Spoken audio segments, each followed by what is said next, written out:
জগন্নাথপুরীতে এমন এক আশ্চর্য ঘটনা ঘটেছিল যার কথা শুনলে আজও ভক্তদের শরীর শিউরে ওঠে। রাবণ পর্যন্ত যাকে বশ করতে পারেননি সেই মহাবীর হনুমান পুরীর জগন্নাথ মন্দিরে আজও সোনার শিকলে আবদ্ধ। কেন?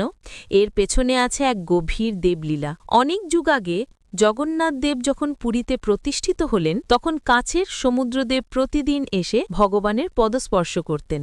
প্রথমে সব ঠিকঠাকই চলছিল, কিন্তু একদিন হঠাৎ সমুদ্রদেব উত্তাল হয়ে পুরো জগন্নাথ ধাম ডুবিয়ে দিলেন। তারপর থেকে বারবার একই ঘটনা ঘটতে লাগল। এই ভয়াবহ বিপর্যয় ঠেকাতে জগন্নাথ দেব হনুমানকে সমুদ্রতটে প্রহরীর দায়িত্ব দিলেন। হনুমান সেখানে দাঁড়ানো মাত্রই সমুদ্রদেব শান্ত হলেন। তবে বিদায় নেবার আগে সমুদ্রদেব একটি শর্ত রাখলেন, হে বাজরাংবলী, তুমি যতদিন এখানে থাকবে ততদিনই আমি শান্ত থাকব।